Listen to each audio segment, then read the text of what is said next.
Banco Base, la base del comercio exterior, presenta. Resumen en imágenes.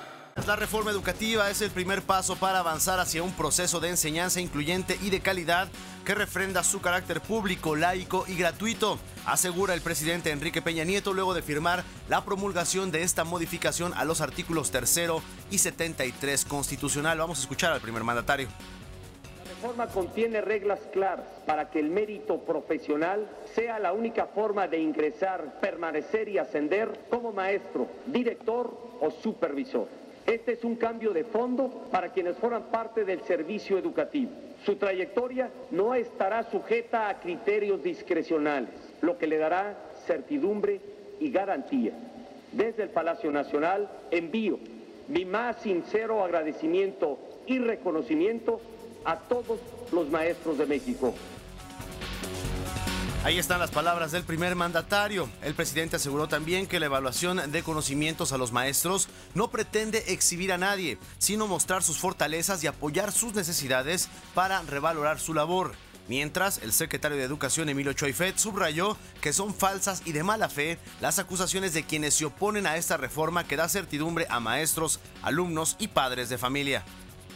Contra la reforma se han propalado rumores falsos que se acompañan por la ignorancia cuando no por la mala fe. Hay quienes izan por intereses particulares las banderas de la confusión. Que les quede claro, ha sido el poder constituyente de la Unión el que ha dado el paso. No hay marcha atrás. Que la autoridad siga siendo la rectora en materia educativa y que esa rectoría ni se traicione, ni se empantane, ni sea motivo de chantaje, ni mucho menos, como lo ha sido, de frivolidad.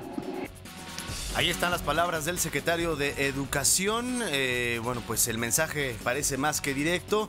Durante esta presentación de la firma de la reforma, bueno, pues no estuvo presente la líder del sindicato de trabajadores de la educación, Elba Ester Gordillo. Sin embargo, bueno, pues está más que claro el mensaje que le fue enviado por parte del secretario de Educación Pública. En su calidad de presidente del Pacto Rector del Pacto por México, el dirigente panista Gustavo Madero destacó a la reforma educativa como el primer logro visible del pacto y llamó a los actores políticos a sacar adelante la siguiente, la de telecomunicaciones, dijo. En otros asuntos, en Guerrero, maestros de la Coordinadora Estatal de Trabajadores de la Educación iniciaron un paro de labores y marcharon en Chilpancingo en rechazo a esta reforma educativa, a pesar de la advertencia de aplicarles descuentos en sus salarios. Gonzalo Juárez, secretario general del CETEG, aseguró que el paro no afectará el calendario escolar. Yo quisiera saber cómo es que no va a afectar el calendario escolar cuando buscan cualquier pretexto para no asistir a clases. Con 2,000 escuelas aproximadamente son las que están en paro, pero otras, nosotros calculamos que otras 4,000 o 5,000 se van a sumar en el transcurso de la semana. De 50 a 60,000 trabajadores de la educación. Bueno, ahí están las cosas. Lo bueno es que, como dicen, no se va a afectar el ciclo escolar. Mientras tanto, en Oaxaca, integrantes de la sección 22 realizaron bloqueos y tomaron casetas, mientras en Michoacán, maestros de la sección 18 de la CENTE suspendieron labores por lo menos la mitad de las escuelas de nivel básico en el estado para realizar una marcha multitudinaria en Morelia. En Tabasco, integrantes de la sección 29 instalaron un plantón frente al Palacio de Gobierno y, por supuesto, como siempre, los perjudicados son los niños. Y mire, por otro lado, el conflicto en el Colegio de Ciencias y Humanidades se está desahogando. Mediante las mesas de diálogo entre autoridades y estudiantes, aseguró el rector de la UNAM, José Narro, quien aclara que el caso de los jóvenes expulsados y que los que tomaron las oficinas centrales del CCH se resolverá únicamente en las instancias universitarias. Cuando estamos hablando de la seguridad de los universitarios, ahí no hay espacio de ninguna naturaleza. Ahí lo que tenemos que hacer es lo que se ha hecho, presentar los recursos que señalan nuestra legislación y le tocará al Tribunal Universitario, respetando los derechos de los involucrados, juzgar qué es lo que pasa e imponer las sanciones definitivas. Bueno, y todo parecería indicar, después de lo que se vio en las imágenes durante esta toma, que las acciones definitivas deberían ser la expulsión de estos vándalos, porque no se les puede llamar de otra manera cuando atentan, como lo vimos en esas imágenes, en contra de las instalaciones de la Dirección General de los SHs. Sin embargo, luego de 7 horas de negociación entre la directora de los SHs y la llamada coordinadora estudiantil, no se alcanzó ningún acuerdo más allá de volver a reunirse el jueves próximo a las 3 de la tarde. En otros temas, legisladores de todas las fracciones del Senado se pronunciaron a favor de ratificar el nombramiento de Manuel Mondragón y Calv como subsecretario de Planeación y Protección Institucional, luego de su comparecencia ante las Comisiones Unidas de Gobernación y Seguridad, en la que presentó su plan de trabajo que se basa en la cero tolerancia a la corrupción policial. Vamos a escuchar a Manuel Mondragón. Nuestras metas para la Policía Federal: férrea disciplina, observancia de un código de conducta inobjetable y sólida formación. Nos comprometemos a que su actuación se desarrolle bajo un esquema de supervisión y control constantes. Finalmente, y lo subrayo 2, 3, 10 veces, tolerancia cero a la corrupción policial. Ahí están las palabras de Manuel Mondragón y Calv, quien adelantó que la Gendarmería Nacional comenzaría a operar hacia finales del año con 10,000 elementos que en un primer momento provendrán del Ejército y la Armada de México, los cuales ya están siendo capacitados en labores policíacas y por supuesto también de respeto a los derechos humanos. Se tratará de una policía de proximidad que atienda asuntos del fuero común, ¿no? Que apoya a las policías estatales y municipales y, insisto, que tendrá una formación castrense, pero por supuesto enfocada hacia la seguridad pública y bueno, pues será un modelo similar al que opera en algunos países como Colombia, donde está la Policía Nacional, por ejemplo. Y mire usted, sobre el problema de los grupos de autodefensa, Mondragón y Calv aseguró que el gobierno ya trabaja para atender el problema y las causas que le dieron origen. Por algo está ocurriendo, es algo que es una verdad de perogrullo, algo está pasando. Y ese algo tenemos que analizarlo con cuidado. Sería irresponsable que yo les dijera hay que hacer esto, combatirlo así, evitarlo acá. Sería muy irresponsable. Entraría yo en unas circunstancias y en polémicas graves. Lo que hay que hacer es dedicarse, ocuparse ya muy seriamente para el análisis de lo que está pasando y tratar de poner el remedio. Y es que, bueno, pues han surgido ya cualquier cantidad de estos grupos, no solamente en Guerrero, en Oaxaca también y en Michoacán, donde precisamente habitantes de Tepalcatepec y Buenavista, Tomatlán, tomaron las armas para dejar de pagar extorsiones a la delincuencia organizada.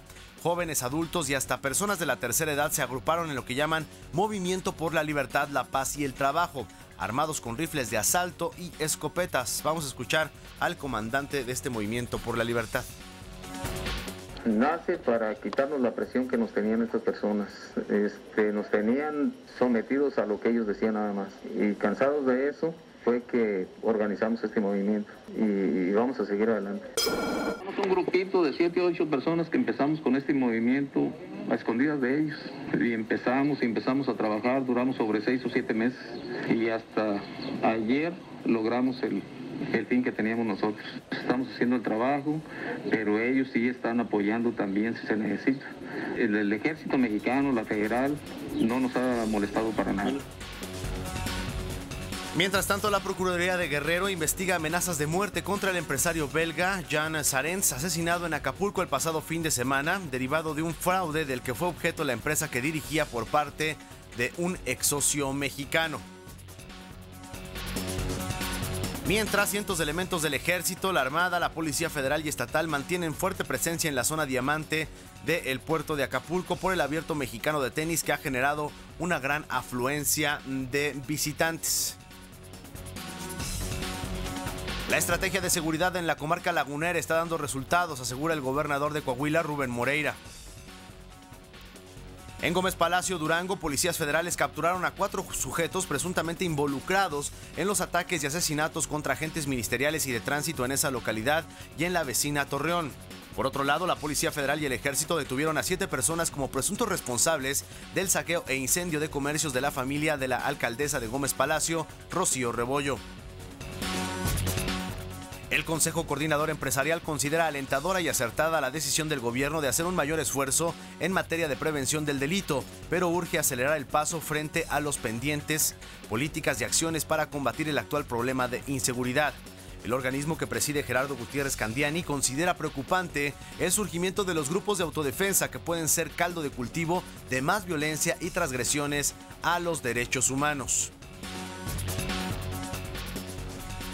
Y ahora le cuento que el brote de influenza aviar en granjas de Guanajuato está bajo control y en vías de solución. Así lo aseguró en conferencia de prensa el secretario de Agricultura, Enrique Martínez, quien no obstante confirmó que se decretó el virus H7N3 en una granja de la empresa Pilgrim's Pride, que también declaró controlado. Junto al secretario de Economía y Delfonso Guajardo subrayaron que no hay motivo para la especulación en el mercado. En Jalisco se tuvieron que sacrificar 23 millones de aves. En ninguna de las incidencias presentadas estamos hablando por mucho, ni siquiera fraccionalmente lo que ocurrió el año pasado en la zona de Jalisco. En las zonas limpias, el flujo tanto del huevo como del pollo tiene que fluir. Y sin embargo, hubo elementos en donde se detuvo la llegada del producto a la capital, al mercado de abastos, a los centros. Tras tanto, el titular del Servicio Nacional de Sanidad, Inocuidad y Calidad Agroalimentaria, Enrique Sánchez, informó que al momento han sido revisadas 35 granjas de Guanajuato y 4 millones de aves, de las cuales han sido sacrificadas poco más de 2 millones. Y el presidente de la Unión Nacional de Avicultores, Jaime Crivelli, considera que el brote en granjas de Guanajuato generó mucho ruido, pero el tamaño del problema no es tan alarmista como para generar tanta difusión. Este brote yo creo que fue mucho ruido porque fue a una empresa y una empresa que está en bolsa, que realmente eso es lo que causó tanta expectativa, pero el tamaño del problema no es tal. Bien, vamos a otros temas. El Partido Acción Nacional está dispuesto a discutir la aplicación del IVA en medicinas y alimentos, aunque esto no significa necesariamente que lo vaya a apoyar. Así lo dijo el coordinador de los diputados de ese partido en la Cámara de Diputados, Luis Alberto Villarreal. Mientras, el coordinador del PRD, Silvano Aureoles, reiteró la postura en contra de su grupo parlamentario. En tanto, diputados del PRI aseguran que será la Asamblea Nacional de su partido en los primeros días de marzo la que defina una postura sobre aplicar un IVA generalizado, pues al momento no se ha tomado ninguna decisión. Bueno, y vamos a otras cosas. Los comisionados del Instituto Federal de Acceso a la Información, el IFAI, admitieron serias diferencias entre sí, pero advierten que es contraproducente para la credibilidad del organismo cesar a sus integrantes. El Pleno del IFAI compareció ante las comisiones de Gobernación, Anticorrupción y Participación Ciudadana para defender su labor ante diversos cuestionamientos.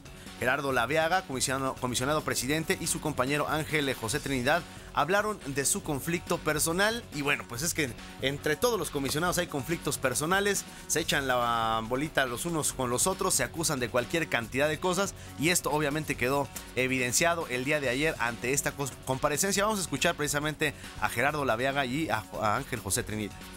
Fácil, señoras y señores legisladores, y comodino de mi parte hubiera sido el silencio. Cuando la casa es privada, la ropa sucia se lava en privado.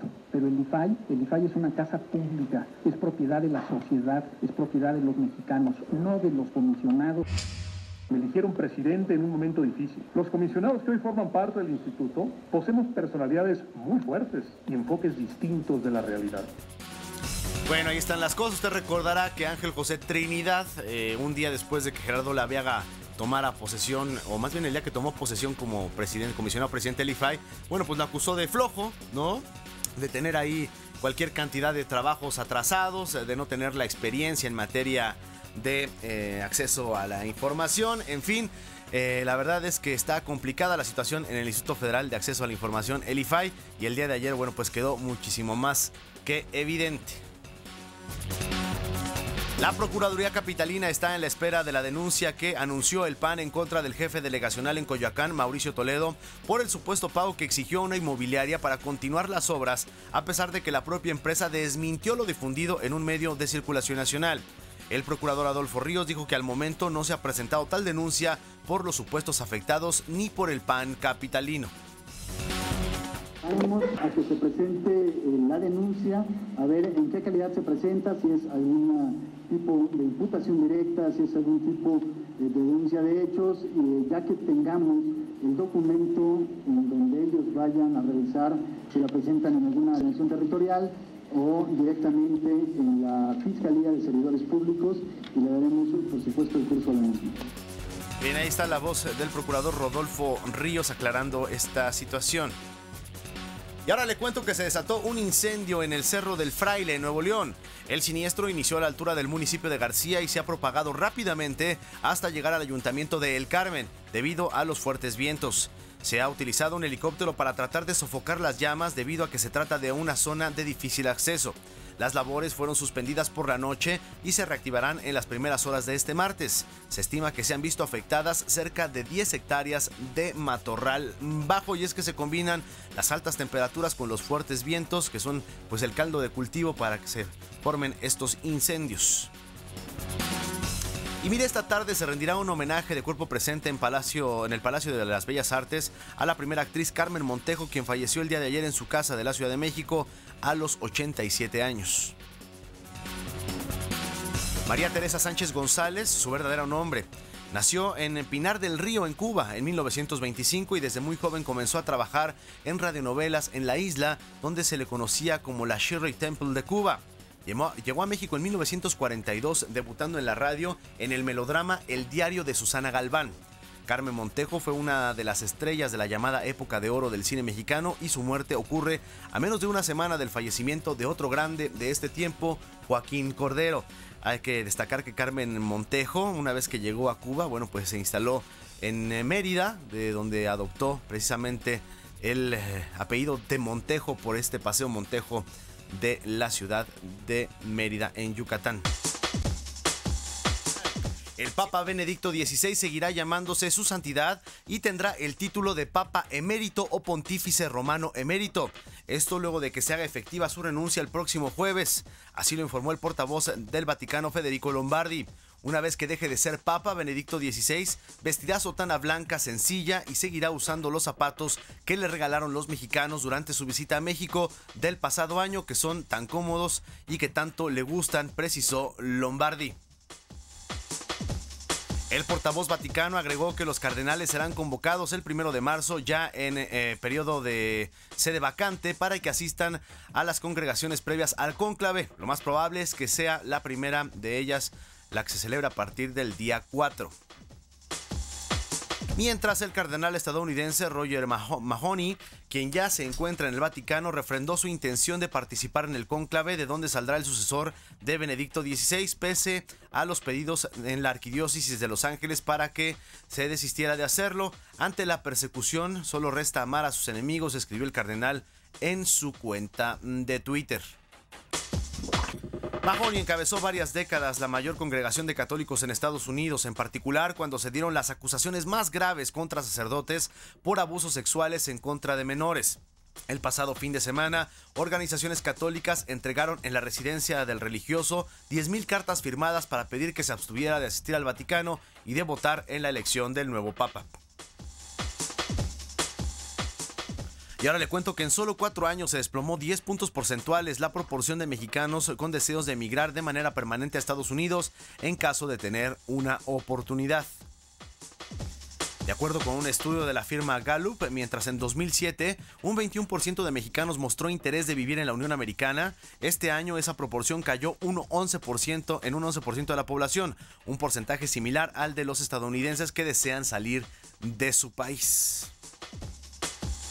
La encuesta mostró además que aún entre los mexicanos con deseos de emigrar, pocos tienen planes de hacerlo en los siguientes 12 meses, un cambio de actitud que se acentuó el año pasado en medio del proceso electoral mexicano.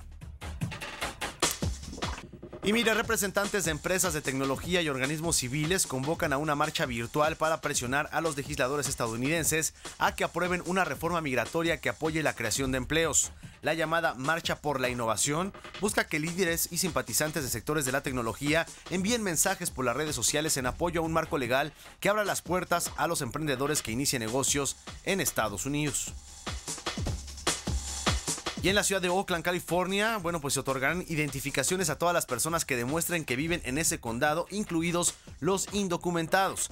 De esta manera, a partir del próximo mes, Oakland se convertirá en la segunda ciudad en California después de San Francisco que concede a indocumentados identificaciones oficiales, pero será la primera en donde esas tarjetas servirán también en los cajeros automáticos. Y en más información generada ya en Estados Unidos, bueno, pues se minimizó el anuncio que hizo el fin de semana el presidente de Cuba, Raúl Castro, sobre su retiro en 2018 cuando termine su segundo mandato de 5 años. Un cambio de liderazgo ausente de reformas democráticas necesarias para dar a la gente libre voluntad y la capacidad de escoger a sus propios líderes no será un cambio fundamental para Cuba. Así lo señaló el vocero adjunto del Departamento de Estado, Patrick Ventrell, tras subrayar que el gobierno norteamericano sigue con la esperanza de que llegue el día en que el pueblo cubano tenga democracia. Inició en un tribunal internacional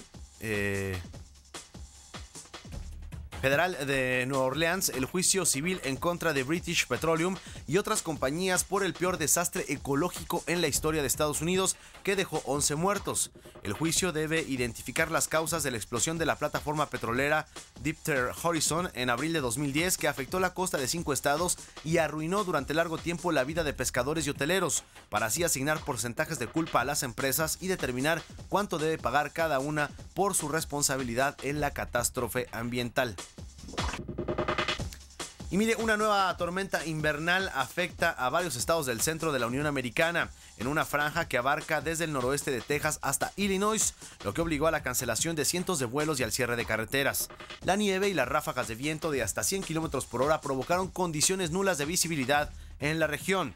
Se prevé que la tormenta afecte hasta mañana a los estados de Texas, Oklahoma, Kansas, Missouri y por supuesto también Illinois.